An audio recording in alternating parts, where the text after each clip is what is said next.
Depois de uma grande maratona de busca pelo problema, por entender bem o problema, por entender em que contexto a gente está inserido, resolver o problema não é suficiente para que a gente consiga ter sucesso na nossa estratégia.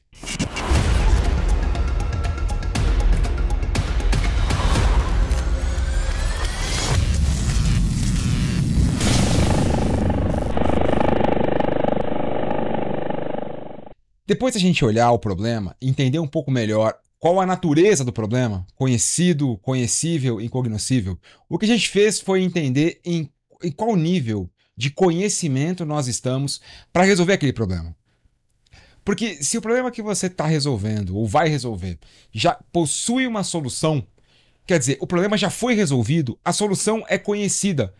E a menos que o teu objetivo seja encontrar uma nova solução, se você quer questionar o status quo do ponto de vista da solução, você tem um problema, é um problema, ou então quando eu digo você, não necessariamente você, mas o cliente, o usuário, o beneficiário, a pessoa que você está olhando para poder resolver o problema, se a solução existente para esse problema te dá insights de que ela não é boa, tão boa quanto poderia, ou boa o suficiente para atender plenamente as expectativas daquela pessoa, então você tem uma oportunidade de mudar o status quo do ponto de vista da solução. Problema conhecido e solução questionada, desafiada, conhecível. Isso novamente faz lembrar a frase do Ford: se eu fosse perguntar para os meus clientes o que eles queriam, eles iriam dizer que queriam cavalos mais rápidos. Então o que o Ford fez foi questionar a solução. Cavalos mais rápidos no atacado não funciona. Eu preciso dar um jeito de resolver esse problema dos cavalos de outra forma. Então vamos tornar o carro acessível às pessoas. Quando a gente passa para a segunda etapa, e a gente já vai saber qual é a segunda etapa, é aquela em que eu já tenho uma solução para o problema, mas eu ainda não validei se as pessoas que estão ali no grupo que eu vou inserir a solução, se elas de fato vão utilizar aquilo. Será que elas vão mudar o comportamento delas para poder passar a utilizar uma nova solução? Porque esse mercado, eu estou chamando de mercado com cuidado, porque o mercado ele é contextual. Você vai selecionar o tamanho do mercado. A gente vai falar mais sobre isso depois. Mas se as pessoas que estão inseridas no contexto em que você vai depositar aquela solução, se elas não mudarem a sua forma de agir, os resultados decorrentes da solução que você concebeu no estágio anterior podem e provavelmente não irão se materializar. Eu tenho um problema a resolver, eu penso em uma solução para resolver esse problema, eu concebo uma ideia para poder resolver esse problema por meio de uma solução, eu testo essa ideia, eu faço um protótipo dessa ideia, eu tenho confiança de que a ideia que eu tive resolve o problema. O próximo passo é lembrar que essa ideia será depositada em um grupo. Esse produto que você criou vai ser depositado num grupo. E que esse grupo, até hoje, não utiliza isso no dia a dia deles. Ou eles convivem muito bem, obrigado, com esse problema, se for um problema novo, por exemplo, que não tem solução para esse problema, ou eles têm uma solução defasada para esse problema e você está vindo questionar justamente essa solução. No nosso primeiro bloco, a gente trabalhou nessa etapa aqui, ó. Na primeira etapa, na etapa de Problem, Solution, Fit. Se a gente fez bem o dever de casa, até o final do nosso bloco anterior, do nosso módulo anterior, a gente já tem condições de saber se o problema está resolvido. TRL3, né? TRL1, eu entendi bem o problema. TRL2, eu tenho soluções para esse problema, ideias para esse problema. TRL3, eu já validei algumas ideias e uma se mostrou, pelo menos uma se mostrou boa, né? Eu estou dizendo pelo menos uma, para poder passar para TRL4, porque se nenhuma ideia se mostrar viável, se você não conseguir fazer nenhuma prova de conceito válida com nenhuma das ideias, se você não prototipar nenhuma delas, você está assumindo um risco, né? Você está assumindo um risco de que não vai funcionar a tua ideia. De que ela não seja tecnicamente viável, de que ela não pare em pé, de que não seja financeiramente viável, de que a usabilidade dela seja ruim, pobre. Então, pular a etapa 3 significa avançar para o mercado direto com a ideia. Eu posso fazer isso, Gino? Claro que você pode. Principalmente se você estiver disposto ou disposta a comprar o risco disso. Você pode pular qualquer TRL. Como assim? Pode pular qualquer TRL. Você pode ir do 1 para o 7? Pode. Claro que você pode. Mas olha o tamanho do risco que você está comprando nessa brincadeira. Você está partindo do princípio que você olhou um problema e você tem uma solução que você já coloca no mercado. De duas, uma.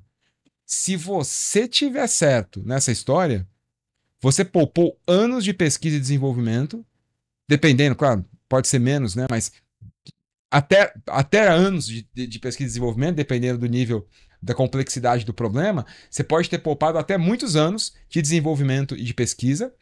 E dado o tiro certo, você sonhou, acordou.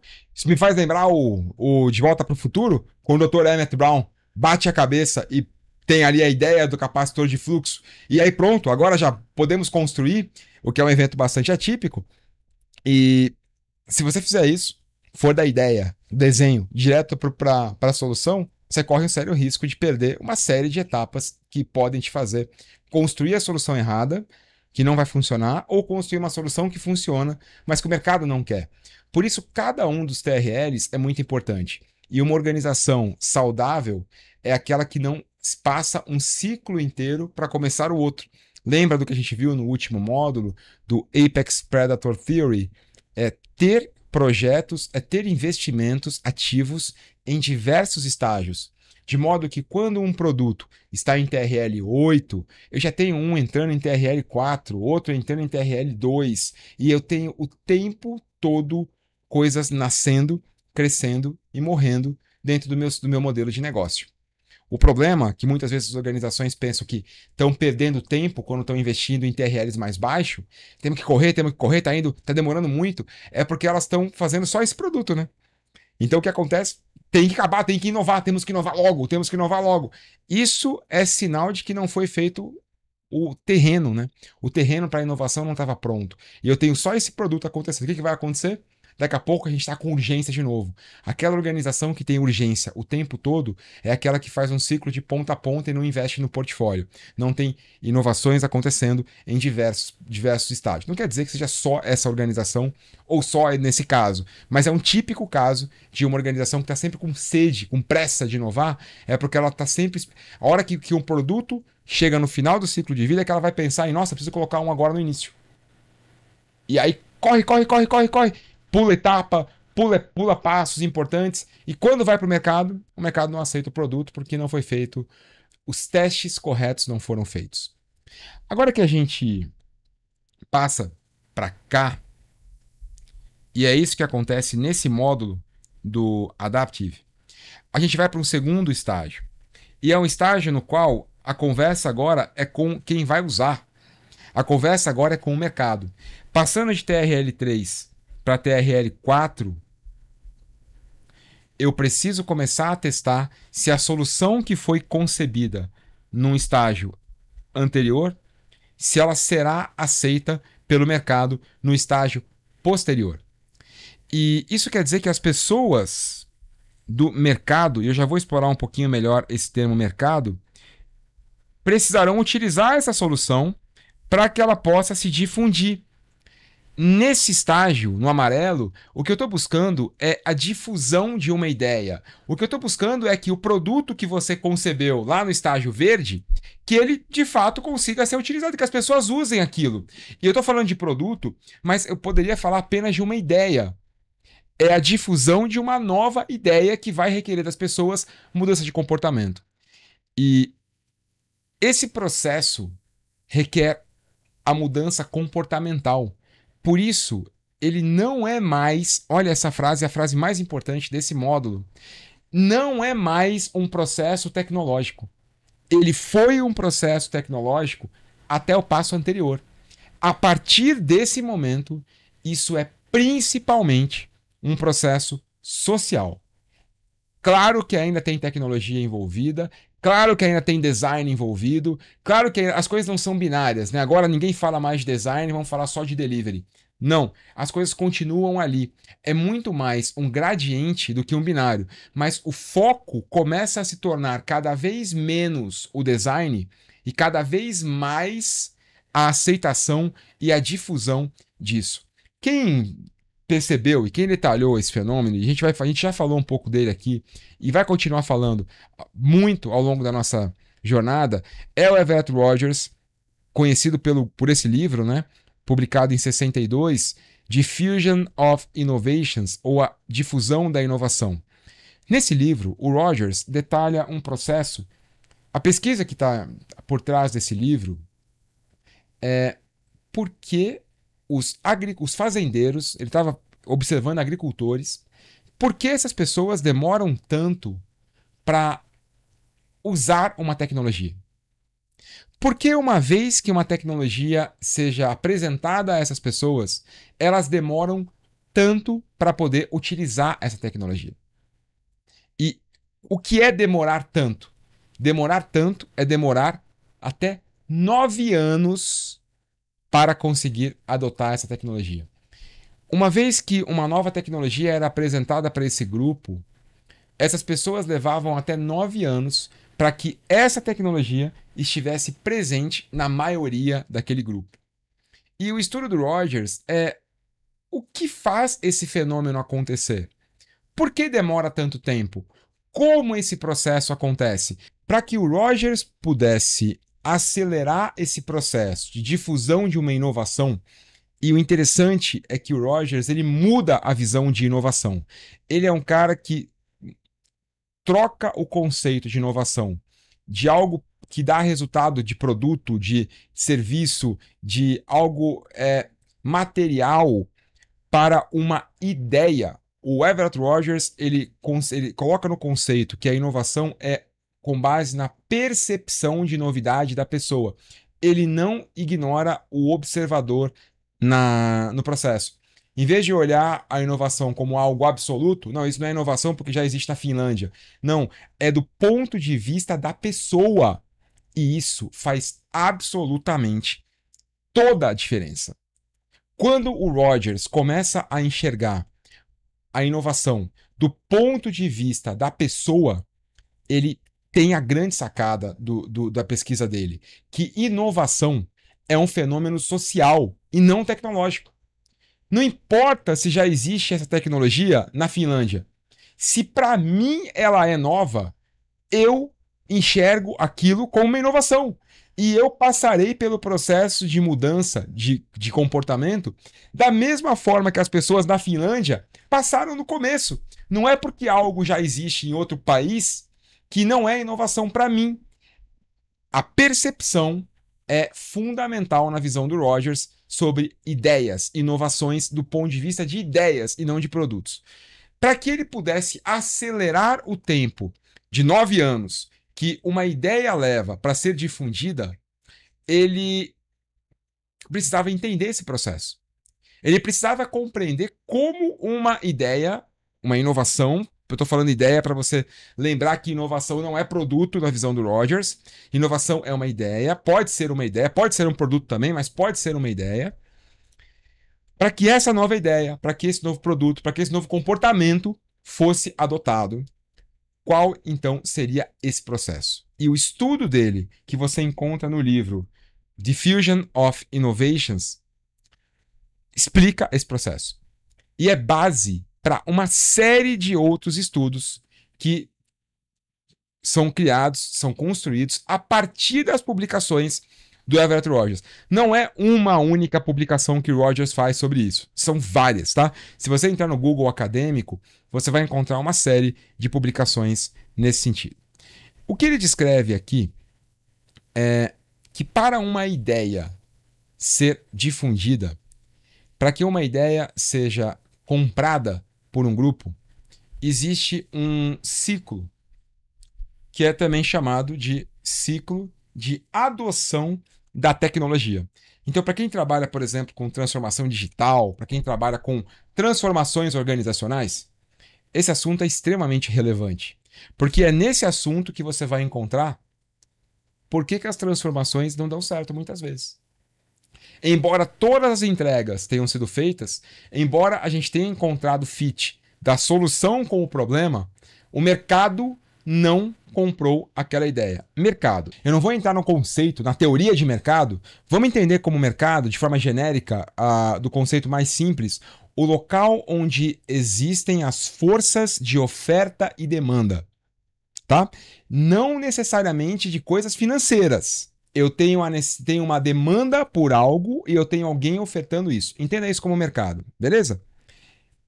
Imagina que eu tenho um problema para resolver. Por exemplo, a necessidade as pessoas estão com dificuldade naquela região, naquele ponto que eu estou falando. As pessoas têm dificuldade de obter sinal de telefone. Elas não conseguem fazer ligações via telefone celular porque elas não conseguem obter sinal. Então, aqui está o problema. O que seria o meu mercado? Eu vou selecionar isso. Então, eu posso determinar, por exemplo, que o meu mercado... Vou pegar um lápis que eu acho que vai ficar melhor. Deixa eu ver se fica muito fraquinho para vocês verem. Se ficar, eu troco. Então, eu posso determinar como meu mercado as pessoas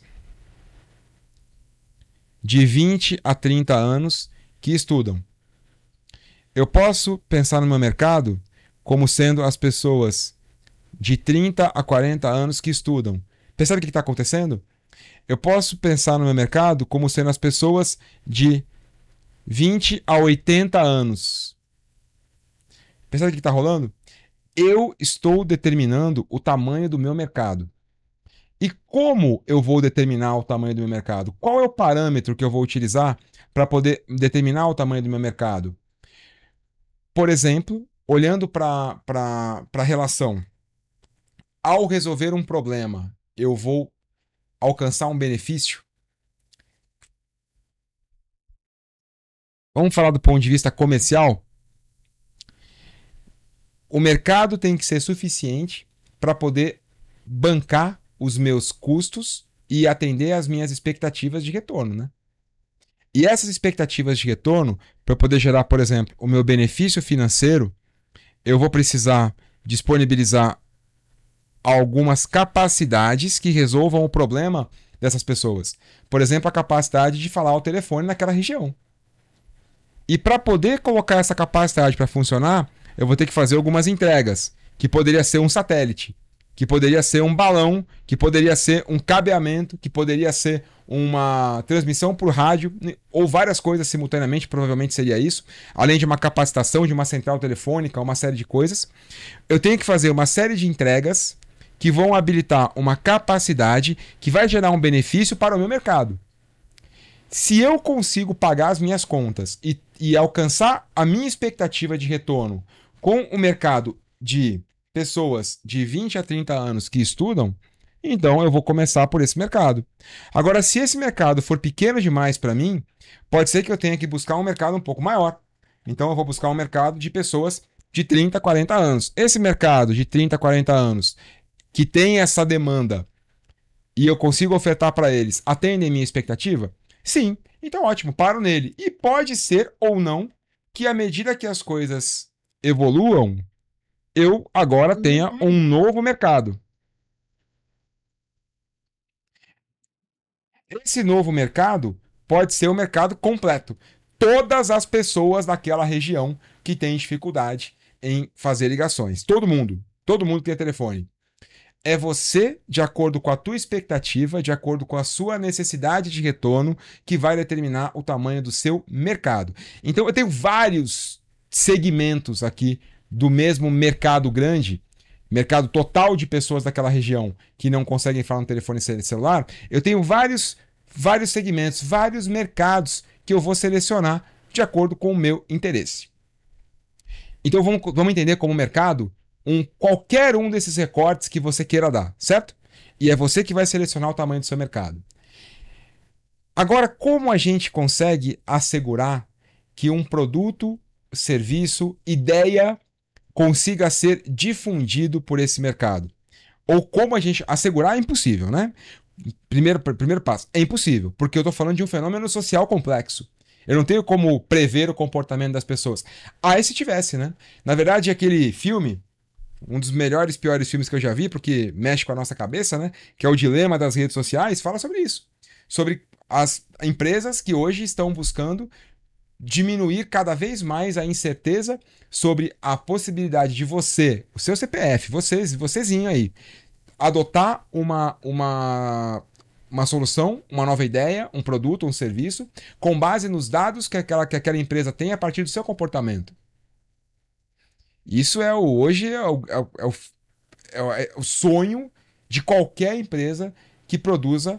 Como eu posso ter certeza que o meu produto será difundido? E os dados, por isso que são gratuitos, né? Muitas vezes esses aplicativos que a gente usa, porque o produto é a gente, estão ali para isso, para aumentar a previsibilidade das nossas reações, com base nos teus cliques, com base nos teus compartilhamentos, com base no zoom que você dá na foto, com base no tempo que você passa no anúncio, com base nas suas buscas, com base nas suas conversas.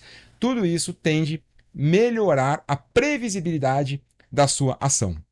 O que o Rogers percebeu é que em qualquer mercado, e esse trabalho do Rogers ele foi investigado por outros pesquisadores que concluíram que, embora os números que eu vou apresentar não sejam exatamente os mesmos, a proporção é.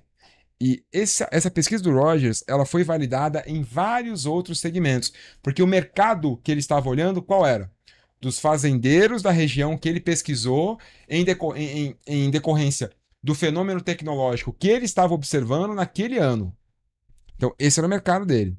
Mas o que a gente tem percebido é que o fenômeno relatado pelo Rogers, ele se materializa em outras condições. E qual é esse fenômeno?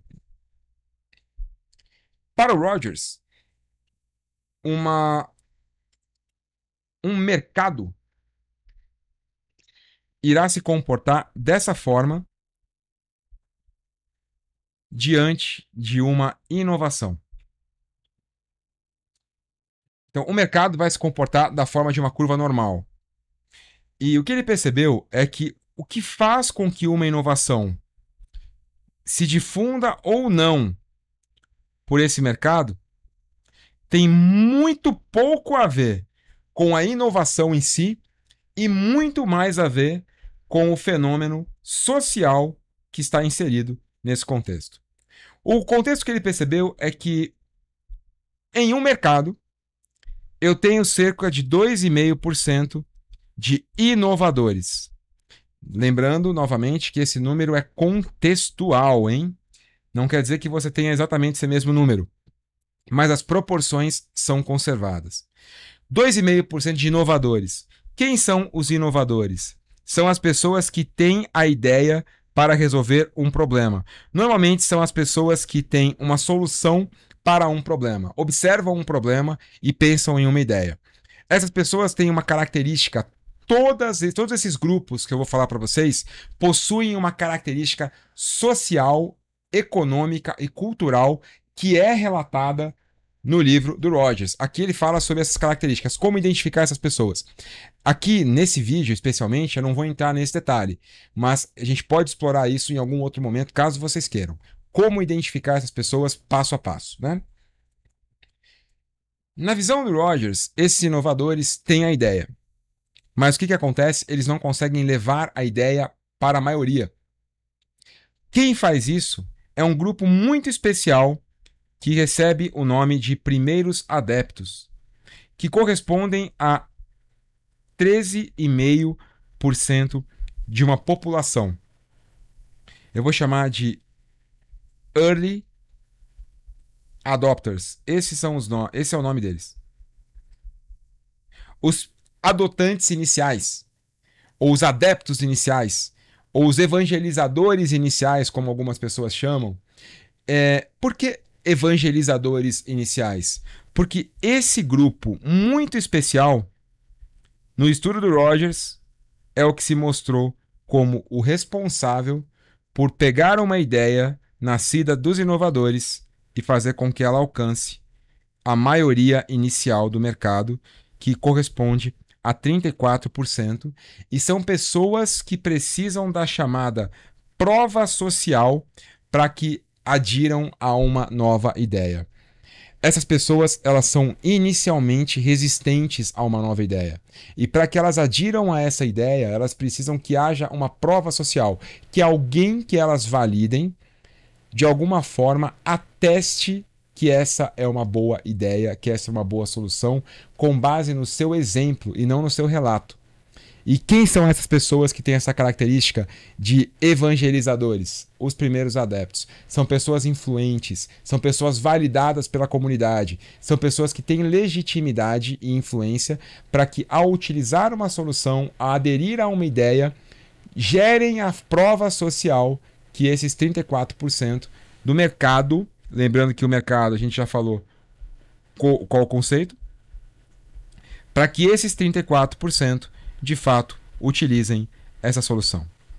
E são esses 34% que, ao utilizar uma solução, geram a prova que esses outros 34%, chamados de maioria final, então MI, maioria inicial, MF, maioria final, para que esses 34% ganhem a confiança necessária para aderir àquela ideia. E quando eu consigo alcançar aqui, eu estou no mainstream do mercado. Eu estou no mercado principal. E nesse ponto, você pode, por exemplo, agora eu posso explorar um novo mercado. E aí você pode vir para cá e, por exemplo, pular para um novo mercado. Ou não, ficar ali mesmo, se aquele mercado for suficiente para suas expectativas, né? E já pensar em criar um novo produto, um novo serviço, uma inovação, uma vez que esse produto, esse serviço, essa ideia, a partir do momento que ela alcance a maioria do mercado, ela vai daí agora é ladeira abaixo, né? Não tem mais para onde crescer. Então é muito provável que em algum momento você vai ter que substituir esse produto, essa ideia, por algo mais novo do que ela. Essa visão de substituição, de reposição, é a visão de gestão de portfólios. A visão de que eu preciso ter o tempo todo coisas nascendo, crescendo e morrendo na minha organização, e entenda como coisas, produtos, modelos de negócio todos, se for o caso, ou no limite, as duas coisas, para que eu possa saber que enquanto um produto ou um modelo de negócio já está alcançando o seu auge e entrando no declínio, eu tenho que ter algum outro que vai substituí-lo no futuro médio, longo. Cada vez menos longo, com tantas mudanças que nós temos em decorrência de tantos fatores que nós já conhecemos, né? Já estamos amplamente ditos em tudo que a gente vê de literatura sobre mudança. O próximo estágio aqui, no processo de difusão, são os caras que não irão aderir. Ou que dificilmente o farão. Que são os chamados de retardatários, que compõem 16% desse público. Essas pessoas ou não aderirão, ou inclusive serão bloqueadoras da mudança. E o Rogers percebeu que o que faz com que a mudança, com que as pessoas mudem o seu comportamento, não está relacionado diretamente à natureza inovadora do produto, da tecnologia que nós estamos disponibilizando. Muito menos ao caráter inovador de quem faz isso. Na verdade, o que faz a diferença no processo social de difusão de uma ideia é a prova social gerada pelos primeiros adeptos. Bom, então tá fácil, Gino. Agora que tá explicado, é muito fácil. É só a gente encontrar os primeiros adeptos, colocar o produto na mão deles e agora falar para que eles levem isso adiante. Tá resolvido. Nenhuma organização mais vai ter nenhum problema de mudança, certo? Antes fosse, né? Porque os primeiros adeptos, eles precisam... Você lembra que eles geram prova social? E que uma das características que eles têm é legitimidade. Para que eles tenham legitimidade, é importante que eles estejam falando a verdade. Isso quer dizer, eles precisam realmente acreditar no potencial daquele produto. Eles não podem fazer isso porque eles foram pagos por você. Eles não podem fazer isso só porque eles gostam de você e querem ver sucesso do seu produto, porque se aquele público descobrir de alguma forma que eles estão mentindo ou que eles não estão dizendo exatamente o que eles pensam, um eufemismo, sobre aquela inovação, eles perderão a legitimidade junto àquele público e deixarão de ser primeiros adeptos. Para que aquelas pessoas continuem exercendo a influência que elas têm naquele grupo, elas precisam ser genuinamente interessadas no produto, serviço, na inovação que você está levando adiante.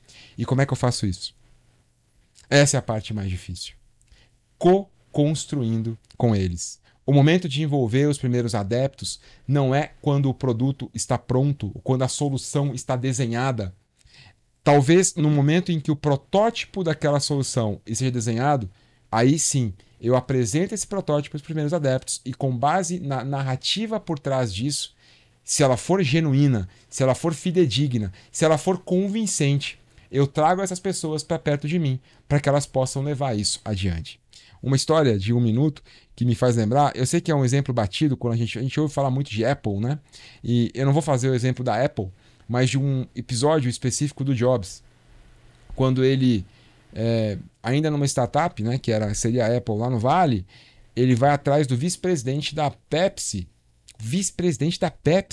e ele chega para ele e fala: você quer continuar vendendo água com açúcar ou você quer fazer alguma coisa que realmente vai fazer diferença no mundo?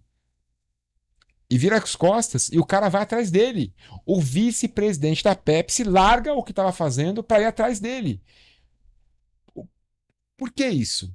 Porque a narrativa, a história, o argumento, o propósito que está por trás daquilo realmente tocou o coração daquela pessoa, realmente conversou com aquela pessoa. E se eu não consigo encontrar o que realmente motiva aquela pessoa a vir largar o que ela está fazendo, até porque se é uma pessoa influente, importante, e que tem um envolvimento com uma comunidade, certamente é uma pessoa que não tem a sua agenda muito livre para fazer qualquer coisa a qualquer momento. Se essa pessoa priorizar o seu produto, a sua ideia, a sua inovação, ela precisa genuinamente acreditar no potencial daquilo. Aí ela talvez te ouça. E uma vez que ela te ouça, ela precisa estar disponível para poder fazer o uso desse produto, desse serviço, desse protótipo e dar feedback para você, e você vai precisar adaptar isso rapidamente com base no feedback dessa pessoa. Os primeiros adeptos, eles não são meros usuários. Os primeiros adeptos não são meros clientes. Os primeiros adeptos, eles são tão líderes quanto você no processo daquela inovação ou no processo de difusão daquela inovação. Os primeiros adeptos, eles têm uma voz tão forte quanto a sua própria voz, olhando você como a inovadora ou o inovador que está bancando aquela inovação. Os primeiros adeptos, eles têm uma presença tão forte quanto a sua. Eles precisam estar de igual para igual com você nesse processo, porque a opinião deles precisa ser levada em consideração. Do contrário, eles não irão comprar essa solução o suficiente para que eles possam utilizá-la de verdade e, com base no uso real, dar o exemplo e gerar a prova social que a outra maioria precisa para poder difundir a inovação. Um primeiro vídeo, um primeiro insight sobre difusão de inovação e o modelo do Rogers. Teremos muito mais sobre o assunto gestão de mudanças e muito mais sobre o assunto difusão de inovação. Como vocês perceberam, eu estou num formato um pouquinho diferente nesses vídeos, fazendo um experimento diferente. Eu vou colocar vídeos mais curtos e a ideia é trazer vídeos mais frequentes. E vamos ver se isso melhora a tua experiência em utilizar esses vídeos, em assistir esses vídeos. A minha ideia é também mesclar podcasts com vídeos, de modo que você possa ouvir enquanto você faz o exercício, enquanto você lava a louça, enquanto você cuida aí de alguma coisa, enquanto você está fazendo alguma atividade, eventualmente, enquanto você está indo de um lugar a outro no seu carro, que você possa ouvir os podcasts também. Então, espero que você goste desse novo formato. O nosso próximo passo é gerar um podcast. E até o próximo domingo, também conhecido como dia 16, você vai receber um podcast. Na casa dos 20 minutos, não vou procurar não fazer mais do que isso, para que a gente possa testar esse formato de vídeos e podcasts. Uma coisa importante, Embora não tenha mostrado slides, tenha feito desenho, tem uma série de slides para você nesse módulo, nesse vídeo que eu vou encaminhar junto com esse material. Espero que você goste desse experimento e conto com o teu feedback também.